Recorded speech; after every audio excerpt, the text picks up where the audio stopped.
Bad mind bandits. What's that?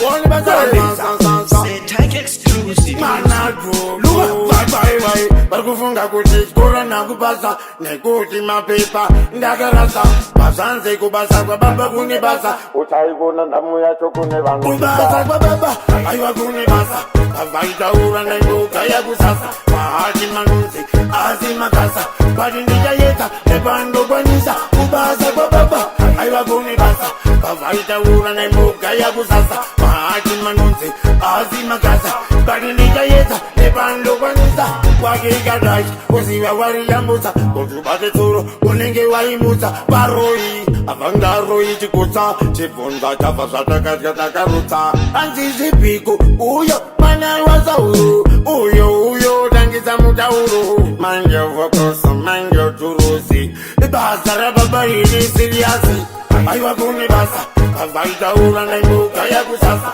mahati manunzi azimakasa kwati ndijayeta nepando kwanisa kubasa kwa baba aiwa kune basa kavaitaura nengoka yakusasa mahati manunzi azimakasa kwati ndijayeta nepando kwanisa vamwe vakuti hovhorosi iyi yakakurisa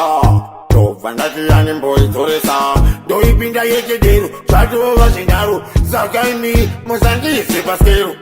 mistete nambozikama maziva batoni nambazoni kafa vakuziva kuti loko likafa wasere kubasa kwa baba aiwa kune basa kavaitaura nengoka yakusasa mahati manunzi azimakasa bati ndijayeta nepando kwanisa kubasa kwa baba aiwa kune basa kavaitaura nengoka yakusasa mahati manunzi azimakasa bati ndijayeta nepando kwanisa wakikadash uziva wariyambutsa kutubate tsuro unenge waimutsa varoi avangaroi chikutsa chibvunza chabva zvatakatya takarutsa anzizipiko uyo mwana wasauro